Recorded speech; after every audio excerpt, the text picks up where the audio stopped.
Welcome back after the break. और अब हम बात करेंगे कराची के नौजवान ताजे मीर रजा अली की मौत के मामले के हवाले से, क्योंकि ये मामला एक बार फिर अहम मोड़ पर आ गया है। आपको याद होगा, आपसे कुछ रोज पहले हमने आपसे बात की थी कि कबर कुशाई हुई है, पोस्टमार्टम हुआ है, और कबर कुशाई के बाद किए गए दूसरे पोस्टमार्टम की इब्तदाई रिपोर्ट से मुतल्लिक सामने आने वाली तफसीलात ने पहली मेडिकल रिपोर्ट और इब्तदाई पुलिस तफ्तीश पर कई नए सवालात खड़े कर दिए हैं। नई रिपोर्ट के मुताबिक मीर रजा को गोली जिस्म के पिछले हिस्से से लगी, जबकि जिस्म पर तशद्दुद के निशानात, टूटी हुई पसलियों और फिर सर और चेहरे पर जख्मों की तफसीलात भी सामने आई हैं। मीर रजा के अहले खाना इब्तिदा से ही उनकी मौत को कत्ल करार देते हुए नजर आ रहे थे और तहकीकात पर तहफ़्फ़ुज़ात का इजहार करते रहे। लेकिन अब ये सवाल है कि दोनों मेडिकल रिपोर्ट्स में इतना फ़र्क क्यों है, इब्तिदाई तफ्तीश किस बुनियाद पर आगे बढ़ाई गई है, और मीर रजा की मौत के असल हक़ाइक़ क्या हैं। इन्हीं तमाम तर सवालात पर आज हम बात करेंगे। और इन्हीं सवालात पे लिए मीर हुसैन अली खान मौजूद हैं। आप वालिद हैं मीर रजा के। Sir, thank you so much हो जानेगा। सबसे पहले तो सर आपसे सवाल कि पहली मेडिकल रिपोर्ट के बाद अब दूसरी मेडिकल रिपोर्ट से मुतालिक सामने आने वाली तफसीलात बिल्कुल मुख्तलिफ एक तस्वीर पेश कर रही है। नई रिपोर्ट के मुताबिक मीर रजा को गोली पीछे से लगी, जबकि जिस्म पर तशद्दुद के निशानात भी पाए गए। आप पहले भी मीर रजा की मौत और तहकीकात के हवाले से कई सवालात उठाते रहे हैं। क्या आप समझते हैं कि इब्तदाई तहकीकात में हक़ाइक़ को छुपाने या फिर किसी को बचाने की कोशिश की गई है? और ये कंटिन्यू बोले भी जा रहे हैं हम कि हमें डायरेक्टली कोई चीज बताई नहीं जा रही है, छुपाया जा रहा है। और दूसरा, हमें जो भी चीज पता लगती है वो मीडिया के थ्रू पता लगती है, एक निजी चैनल के थ्रू पता लगती है। अगर हमारा करेक्टर असैसिनेशन हो रहा है, वो भी हमें निजी चैनल ही कर रहा है। पुलिस भी उसके थ्रू हमारी चीजें, बेकार की चीजें जिनका ना कोई सर हो ना पाँव हो, उसका कोई मर्डर से ताल्लुक नहीं है, वो मेंटली टॉर्चर देने के लिए, इन सब चीज़ों के लिए हमने एक ही चीज़ की कि हम कबर कुशाई की तरफ गए, क्योंकि पुलिस इसको सुसाइड करने के लिए कंटिन्यू लगी हुई थी। किसी को एक्सपोज होने से रोका जा रहा था। ठीक है जी। ये पुलिस में एक की खामियां हैं, ये पुलिस की नाअहली है, जिन्होंने 11 दिन तक हमें इसी तरह रोजाना की बुनियाद पर डिफरेंट चीज़ों से मेंटली टॉर्चर करना। मगर हम फिर भी नहीं हटे पीछे, हमने कबर खुशाई की तरफ गए। जब कबर खुशाई की तरफ गए तो रात के अंधेरे में उस लेटर को रोकने के लिए दूसरा लेटर निकाल दिया गया, वो भी हैदराबाद का। ठीक है। और उसमें जामशोरों के डॉक्टर और इधर के डॉक्टर डाल दिए गए। क्यों ऐसा किया गया? फिर नेक्स्ट डे सुबह कब्रिस्तान के ऊपर फिर एक लेटर निकाल दिया गया कि दोनों टीमें मार्च कर दी जाएं। क्यों ऐसा किया गया? क्या ऐसी बात थी? किसको छुपाया जा रहा था? किस चीज को, रिपोर्ट को रोका जा रहा था? इसका मतलब कि डॉक्टर उसामा भी हो सकता है कि वो किसी प्रेशर में हो। ठीक है जी। मगर बात यह है कि हमने इस दिल पे पत्थर रखा और हमने कबर कुशाई की, करवाई। वो जो एज पर लॉ और एज पर कानून, जिस तरह कानून के मुताबिक होना चाहिए, इसी तरह हुआ। मजिस्ट्रेट साहब उधर मौजूद रहे, एक टाइम मौजूद रहे। जिस टाइम तक कबर कुशाई हुई, उसकी पोस्टमार्टम हुआ, उसके सैंपल्स लिए गए, 17 सैंपल्स भेजे गए, उस टाइम तक मजिस्ट्रेट साहब की निगरानी में हुआ। वो इसको कहते हैं प्रोसीजर फॉलो करना। सर, पुलिस ने कौन सा प्रोसीजर फॉलो किया?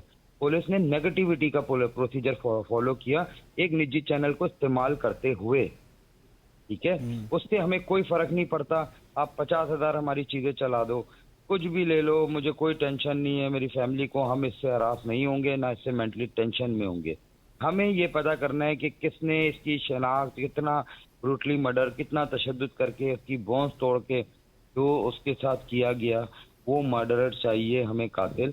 उसको कानून के दायरे में आना चाहिए, जिसको पुलिस बचाने में लगी हुई थी, और ताकि वो बता सके कि क्यों इतना तशद्दुद। अच्छा सर, मुझे ये बताएं, आप बिल्कुल दुरुस्त फरमा रहे हैं, लेकिन अब जबकि हम देख रहे हैं कि दूसरी मर्तबा ये पोस्टमार्टम हुआ है और ये जो रिपोर्ट है इससे मुतल्लिक और जो पहली रिपोर्ट थी वो भी बिल्कुल तफसीलात डिफरेंट आ रही हैं।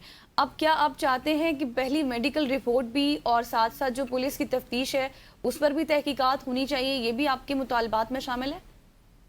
जो तफ्तीशी टीम है वो तो इन्फ्लुएंस का शिकार है ना, किसी प्रेशर का शिकार है। वो किसी को छुपा रही है ना सर।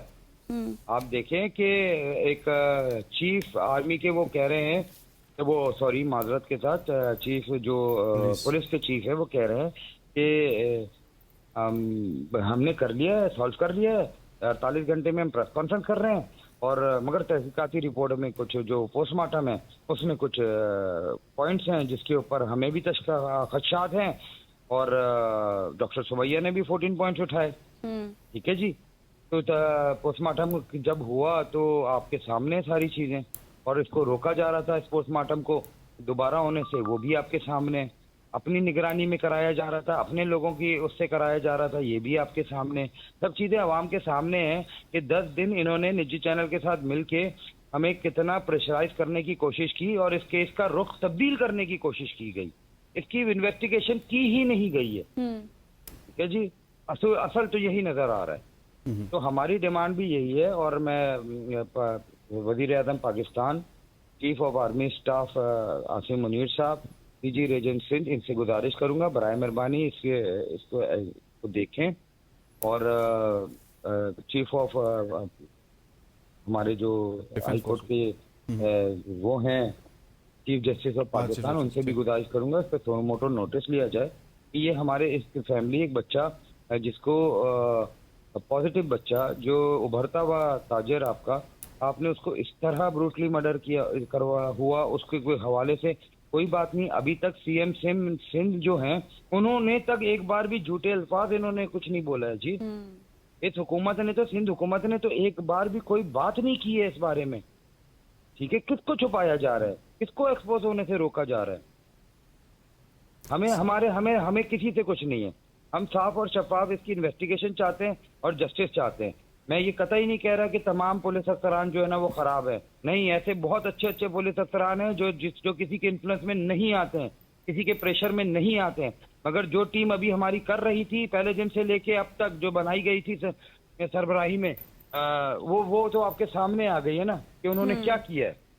उन्होंने सिवाय हमें निजी चैनल के थ्रू गलत सारा चीजें चलाकर गलत पैगाम देने के बजाय हमारे केस के बारे में नहीं बताया, हमारे मर्डर के बारे में, बच्चे के बारे में नहीं बताया। हमें बस इस तरह प्रेशराइज किया जा रहा था कि हम बस इसको कबूल करेंगे जो है ना ये सुसाइड है। क्यों कबूल करें हम सुसाइड है? एक बच्चे का मर्डर हुआ है। मीर हुसैन साहब, मेरा ख्याल है कि मेरी इतलात के मुताबिक भी, और हमने वीडियोस भी देखी है, मेयर साहब भी आए, वज़ीर दाखिला भी आए, और उन्होंने ये यकीन दहानी भी करवाई है कि वो मामला सीएम तक पहुंचाएंगे। लेकिन मुझे ये बताइएगा कि आपने मेरे सवाल के जवाब में ये कहा था कि आपने कहा कि आपको तहकीकात से मुकम्मल तौर पर आगाह नहीं किया गया। वो कौन कौन सी ऐसी आम मालूमात थी जो आप समझते हैं कि आप पुलिस से मांगते रहे और पुलिस ने आपको फराहम नहीं की? जैसे जी पहले दिन से हमने बताया, जहाँ पहुंचे वो गेस्ट हाउस का जिक्र है, हमने सारी चीजें बताई, हर चीज का बताया। पुलिस ने हमें कुछ भी नहीं बताया उस बारे में। ठीक है। वो लूप में रख रही थी सिर्फ और सिर्फ एक निजी चैनल को। ठीक है।